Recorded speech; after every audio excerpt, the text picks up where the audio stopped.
تو عید بقرعید آنے والی ہے، کچھ اس کے وجوب کی، قربانی کے وجوب کی شرائط پہلے میں ذکر کر دیتا ہوں، پھر انشاءاللہ کویسچنز لیے جائیں گے۔ دیکھیں قربانی کے جب 3 دن آتے ہیں تو ویسے تو فقہاء نے فرمایا کہ ان 3 دنوں میں ہر عاقل بالغ مرد عورت اپنے اندر قربانی کی شرائط کو تلاش کرے، لیکن بہتر یہ ہے کہ فرض کر لیں اگر آپ پہ قربانی واجب ہوتی تو آپ کب جانور خریدتے ہیں؟ جیسے مثلا آپ کو اندازہ ہو کہ 1 ہفتے پہلے لے آتے یا 3 دن پہلے لے آتے، تو بس اس وقت آپ اپنے اندر یہ شرائط تلاش کیجئے گا۔ گھر کے جس فرد میں یہ شرطیں جمع ہوں گی اس پر عید الاضحیٰ کی قربانی کرنا واجب ہوگا۔ ہمارے یہاں عمومی طور پہ یہ دیکھا ہی نہیں جاتا، بس ابا جان قربانی کر رہے ہیں وہی کرتے چلے جاتے ہیں۔ بعض اوقات گھر والوں کے اندر ایک راؤنڈ لگتا ہے کہ اس سال والد صاحب کی قربانی اگلے سال والد صاحب نہیں کریں گے، امی کی طرف سے ہوگی، پھر وہ نہیں کریں گے تو دادی جان کی طرف سے ہوگی۔ اسی طرح بعض لوگ کویسچنز کرتے ہیں کہ ہم پہلی مرتبہ قربانی کر رہے ہیں تو سنا ہے کہ نبی کریم صلی اللہ علیہ وسلم کی جانب سے پہلی قربانی کرنی چاہیے۔ اسی طرح بعض لوگ یہ سمجھتے ہیں کہ پہلے والدین کی طرف سے ہوگی پھر ہم قربانی کرنا شروع کریں گے۔ یہ سب خیالات ٹھیک نہیں ہیں۔ پہلی بات یاد رکھیے گا کہ جس میں قربانی کی شرائط ہیں اس پہ قربانی واجب ہے، اسے تو اپنی طرف سے کرنی ہی ہوگی۔ تو یہ ہو سکتا ہے کہ والدہ میں قربانی کی شرائط جمع ہو، والد میں نہیں، تو ان پہ قربانی واجب نہیں ہوگی، والدہ پر ہوگی۔ اور یہ بھی پاسبل ہے کہ والد صاحب کے پاس بھی شرائط جمع ہیں، والدہ، بھابھی، بھائی، بچے، بہنیں جو بالغ ہیں، اور ایک گھر میں 10 قربانیاں واجب ہو رہی ہوتی ہیں لیکن پتہ ہی نہیں ہوتا۔ تو اس لیے جس پر قربانی واجب ہے اگر پہلی مرتبہ بھی ہے تو اسے واجب اپنی طرف سے کر کے ادا کرنا ہوگا۔ پھر یہ نہیں ہے کہ آپ نبی کریم صلی اللہ علیہ وسلم کی طرف سے کریں، کیونکہ رحمت کونین صلی اللہ علیہ وسلم کی طرف سے کریں گے تو وہ نفلی قربانی ہوگی، تو پھر آپ کا واجب تو رہ جائے گا، آپ گناہگار ہوں گے۔ ہاں اگر کوئی ایسا شخص جذبہ رکھتا ہے تو 2 جانور لے کر آئے یا 2 گائے کے حصے لے، ایک حصہ نبی کریم صلی اللہ علیہ وسلم کے نام پر اور ایک اپنی طرف منسوب کر کے کرے۔ لیکن بہرحال جس میں قربانی کی شرائط جمع ہیں اس پہ قربانی واجب ہے۔ اب وہ شرائط کیا ہیں؟ نمبر 1 مسلمان ہونا، کافر پر نہیں ہوتی، عاقل اور بالغ ہونا، پاگل، مجنون اور نابالغ بچے پہ قربانی واجب نہیں ہے۔ تیسرا مقیم ہونا، یعنی انسان مسافر نہ ہو۔ مسافر سے مراد جو شرعی مسافت ہوتی ہے کہ آپ شہر کی حدود سے باہر نکل گئے اور کم از کم 92 کلومیٹرز دور جانے کا ارادہ ہے۔ جیسے شہر کی حدود سے نکلیں گے مسافر ہیں، پھر اس وقت تک آپ مسافر رہیں گے جب تک آپ کسی اور شہر میں جا کر کم از کم 15 دن قیام کی نیت نہ کر لیں، یا پھر وہ آپ کا وطن اصلی ہو۔ وطن اصلی کہتے ہیں جیسے مثال کے طور پہ جہاں پر آپ پیدا ہوئے اور آپ کا آبائی گھر اب بھی وہاں موجود ہے، ماں باپ ہیں یا آبائی گھر موجود ہے، کم از کم وہ آپ کا وطن اصلی ہے۔ جیسے آپ کراچی میں کام کے لیے آئے اور پھر 2 دن کے لیے اپنے وطن اصلی میں چلے گئے قربانی کے ایام میں، تو وہ تو پھر آپ کا وطن اصلی ہے، جیسے آپ پہنچیں گے مقیم ہو جائیں گے۔ اور اسی طریقے سے اگر آپ نے کسی اور جگہ رہائش اختیار کر لی اور وہاں سے نکلنے کا ارادہ نہیں ہے کہ اب میں مستقل یہاں رہوں گا، وہ وطن اصلی ہوتا ہے۔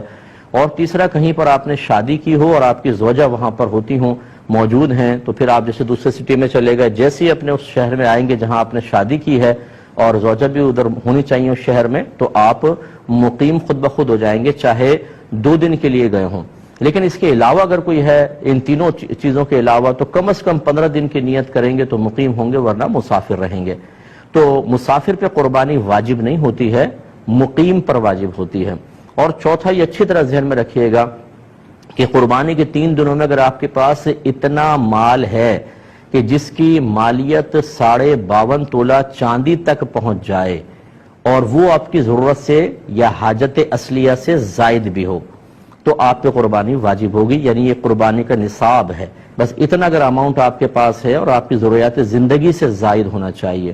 ضروریات زندگی میں کون سا ہوگا؟ جیسے اگر فرض کر لیں آپ کو سیلری ملی تو راشن لینا ہے، بچوں کی فی پے کرنی ہے، اور چیزیں ہیں، یا گھر کے جو ضروریات زندگی کا سامان ہوتا ہے جیسے آپ کے کپڑے ہیں، آپ کے جوتے، اور اگر آپ نے اے سی لگایا ہوا وہ بھی حاجت اصلیہ میں آتا ہے، آپ کا فریج، واشنگ مشین، برتن وغیرہ، یہ سب حاجات اصلیہ میں آتے ہیں۔ اسی طرح آپ کا ذاتی مکان، یہ حاجت اصلیہ میں ہے۔ اس سے فالتو کوئی بھی سامان ہو کہ جو آپ نے جو آپ کی ضروریات زندگی سے زائد ہے یا پھر سونا چاندی کی شکل میں ہے، تو وہ اس پہ قربانی واجب ہوگی۔ لہذا آپ کو دیکھنا یہ ہوگا، مثال کے طور پہ اگر کسی بہن کے پاس 1 تولہ سونا ہے تو یقیناً 52.5 تولہ چاندی تک اس کی قیمت پہنچتی ہے، تو ان پر قربانی واجب ہوگی۔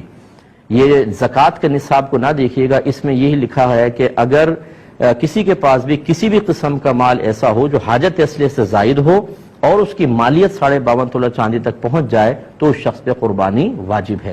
لہٰذا یہاں تک فقہا نے لکھا ہے، مثال کے طور پہ اگر آپ نے کوئی مکان کرائے پہ چڑھایا ہوا ہے تو وہ تو آپ کی ضرورت سے زائد ہے نا، تو اس مکان کی بھی مالیت کا حساب ہوگا، قربانی واجب۔ اسی طریقے سے اگر آپ کا ذاتی مکان آپ رہ رہے ہیں، اس میں 6 کمرے ہیں، 4 یوز ہوتے ہیں، 2 کمرے بالکل بند پڑے ہوئے ہیں، ان 2 کمروں کی قیمت کا بھی حساب کیا جاتا ہے۔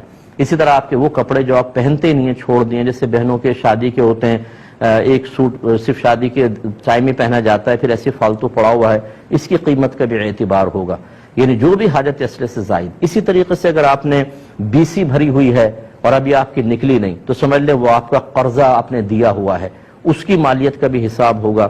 اسی طرح کسی کو قرض دیا ہوا ہے آپ نے، اس کی مالیت کا بھی حساب ہے۔ تو خلاصہ کلام یہ ہے کہ قربانی کے دن جب قریب آ جائیں تو آپ یوں کریں، جتنا آپ کا سونا ہے اس کی قیمت نکلوا لیں، چاندی کی قیمت نکلوائیں، جتنا کیش روپیہ پڑا ہے وہ بھی، پرائز بانڈ ہوں، شیئرز ہوں، سیونگ سرٹیفکیٹس آپ نے لے کے رکھے ہیں، ان سب کی قیمت اس میں ایڈ کر لیں۔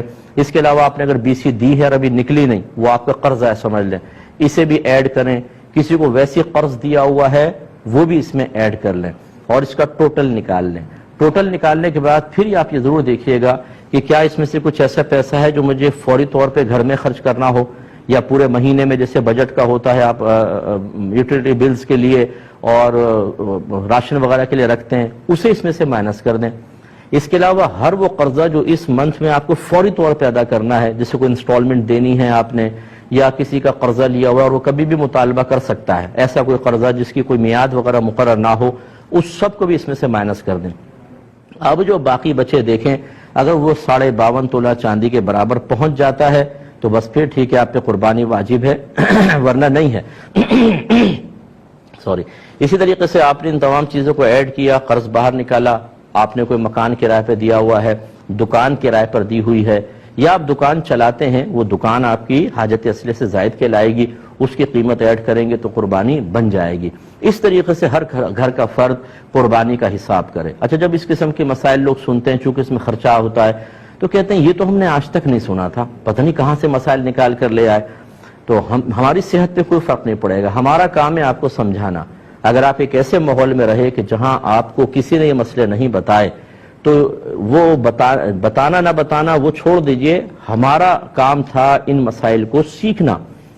اگر ہم ایسے ماحول میں تھے کہ جہاں کوئی بتانے والا نہیں تھا، یا ہم نے علماء سے کوئی کانٹیکٹ ہی نہیں رکھا، یا ہم کوئی دینی پروگرام ہی نہیں دیکھتے ہیں، ہمارا موبائل ریموٹ کنٹرول ہاتھ میں ہوتا ہے، ہر قسم کا سپورٹس کا چینل، فلم کا چینل، دیگر چینل چلتے ہیں، لیکن جب دینی چینل آتے ہیں تو ہم ان پروگرامز کو نہیں دیکھتے، تو اس میں کسی کا قصور نہیں۔ یہ وہ مسائل ہیں جن کا سیکھنا ہر عاقل بالغ مسلمان مرد و عورت پر لازم قرار دیا گیا ہے۔ اگر آپ نہیں سیکھیں گے اور لا علمی کی وجہ سے کوئی ایسی کوتاہی ہوئی ہے تو آپ قابل گرفت ہیں، بروز قیامت اللہ کی بارگاہ میں حساب دینا ہوگا۔ تو مجھے تو ایسے لوگ ملے ہیں کہ جب اس قسم کے آپ نے مسائل بیان کیے تو سر پکڑ کے بیٹھ گئے کہ مفتی صاحب ہم پہ تو اس کا مطلب ہے 20 سال سے قربانی بن رہی تھی، ہمیں تو پتہ ہی نہیں تھا۔ تو بھئی نہیں پتہ تھا تو کریں۔ تو لہٰذا اگر کسی کی پچھلی قربانیاں رہتی تھیں تو یا جسے پتہ تھا کہ قربانی ہم نے کرنی ہے نہیں کر سکے، یا لا علمی کہ ہمیں مسئلہ ہی پتہ نہیں تھا، ایسے افراد اب قربانی کی جگہ قربانی نہیں کر سکتے، وہ نکل گئی، اب ایک قربانی کی قیمت صدقہ کر دیں، یا تو بکری کی قیمت کر دیں بکرے کی، اور یا پھر ایک کم از کم ایک گائے کا حصہ جو معتدل قسم کا ہو، یوں نہیں کہ 4-5 ہزار آپ نے خرچ کر دیے، 4-5 ہزار میں 7 چوک 28 ہزار کی گائے کیسی آئے گی؟ 7 حصے ہو سکتے ہیں تو کیسی گائے آئے گی؟ اچھی تھوڑی سی درمیانے درجے کی گائے کا حساب کریں، اور اس کو آپ یعنی جتنے رہتی ہیں 10 قربانیاں ہیں تو اگر آپ 7 حصے ایک گائے کے اور 3 حصے اور گائے کے اندر ملا لیں تو 10 حصے ہو گئے، اتنے آپ کو رقم صدقہ کرنی ہوگی۔ فوری طور پہ کر سکتے ہیں، بیسٹ ہے، ورنہ اگر اتنے پیسے نہیں ہیں تو بہرحال اس دفعہ کی قربانی واجب ہے وہ پہلے کریں، اور پیچھے والی قربانی کے تھوڑے سال بسال خرچ کرتے رہیں تاکہ وہ آپ کا حساب کتاب پورا ہو اور آپ آخرت کی گرفت سے محفوظ رہ سکیں۔ اللہ تعالیٰ سمجھ کی توفیق عطا فرمائے۔